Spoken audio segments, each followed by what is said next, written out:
Assalamualaikum dan selamat sejahtera. Saya Wazir. Jadi kali ini kita jumpa lagi. Cuma kali ini saya nak cerita sikit tentang kamera mirrorless. Apa yang dimaksudkan dengan kamera mirrorless ni yang biasa orang cakap sekarang ni kan. Secara kasarnya,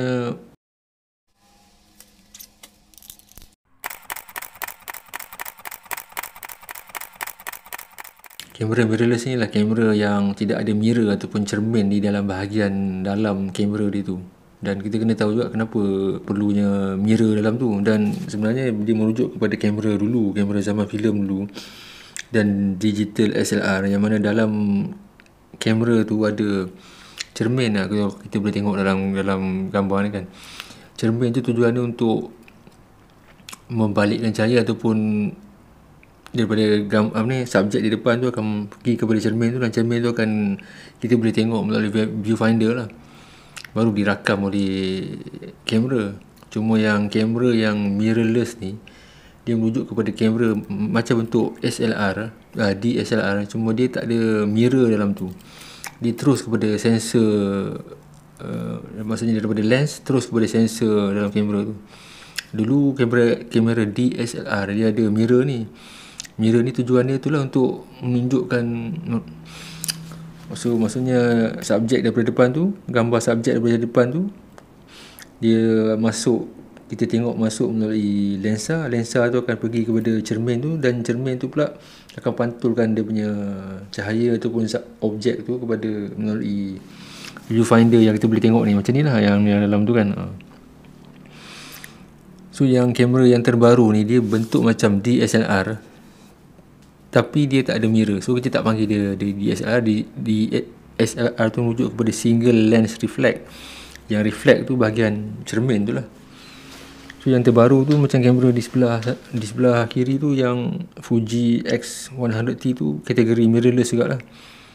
Cuma orang biasanya merujuk kepada kamera mirrorless ni lebih kepada kamera yang berbentuk macam DSLR, yang ada viewfinder bahagian atas tu, tapi dia tak ada cermin. Dia tak ada bahagian mirror tu. Kelebihan dia, kamera tu akan jadi lebih kecil dan ringan sebab bahagian mirror cermin tu dah dikeluarkan.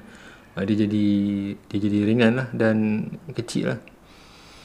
Dan antara kelebihan lain lagi, dia lebih cepat. Maksudnya frame per second tu dia rakam lebih cepat. Macam ada setengah kamera sekarang ni, dalam masa 1 saat dia boleh rakam 20 frame per second. Macam DSLR ni dia paling tinggi pun rasanya dalam 10 ataupun 14 frame per second.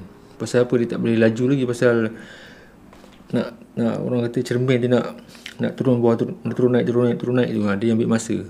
Macam kalau yang mirrorless tu, dia tak ada bahagian mekanisme tu, yang cermin tu dia just masuk, image tu masuk melalui lensa terus kepada sensor yang ada dalam kamera tu. Jadi proses merakam gambar tu lebih cepat lah.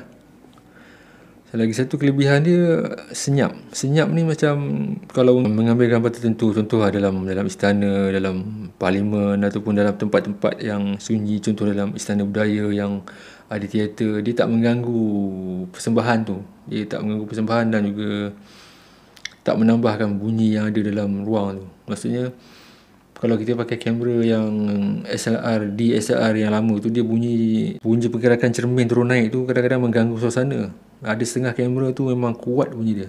Biasanya kalau contohlah fotogenesis dia memang burst shot, dia bunyi dia macam mengganggu lah. Terutama macam contoh dalam istana. Biasa kalau seorang fotografer tu duduk ataupun position di sebelah singgah sana, dan kalau dah ambil burst shot, dan memang kadang-kadang bunyi tu boleh mengganggu orang ramai di situ lah. Biasa dalam istana kan senyap, sunyi kan lah.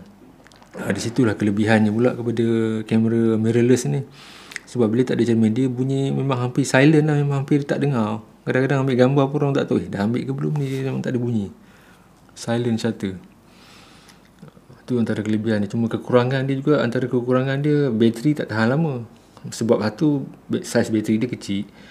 Satu lagi pasal mirrorless ni banyak guna tenaga kepada, maksudnya kita nak tengok frame tu kan dia elektronik, lepas tu nak tengok LCD lagi, dia habis kat situ. Jadi untuk satu assignment tu mungkin kita dah kena ada extra bateri yang banyak lah, berbanding dengan DSLR yang lama macam pro body DSLR tu, dia sampai petang pun kita boleh pakai ambil gambar, pasal tenaga yang digunakan daripada bateri DSLR tu tak banyak. Dia guna tenaga dia untuk focusing, untuk lensa tu fokus, lagi satu untuk turun naik shutter, dan untuk mekanisme autofocus apa ni, AF dan lain-lain tu lah. Tak banyak tenaga digunakan untuk nak tengok viewfinder ataupun LCD tu.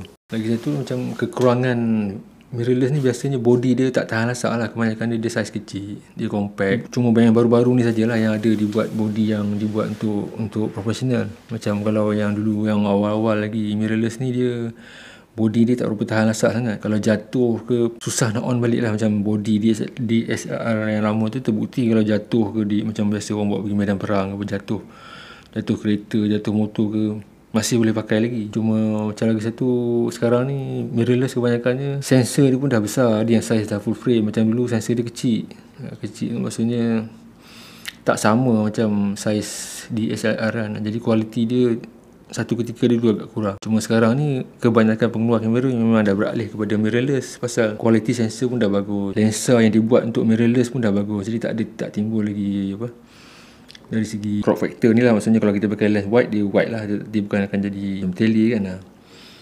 Cuma satu tu lah, mirrorless ni dia bateri dia tak tahan lama. Memang benda tu satu dilema di kalangan profesional yang nak beralih kepada mirrorless lah, pasal nak kena buat bateri tu banyak, susah nak elak. Pasal ni lah, dia banyak pakai, kita banyak tengok viewfinder, banyak tengok LCD kan. Bila kita tengok LCD screen tu memang habis bateri ke situ je. Macam DSLR tu, masa kita tengok viewfinder tu, kita tak tengok LCD, dia terus mekanisme lens pergi ke cermin pergi naik atas kan, kita fokus itu. Cuma itulah, body dia besar dan berat. Okey lah, itulah dia, sekian perkongsian ringkas saya tentang mirrorless ni. Terima kasih.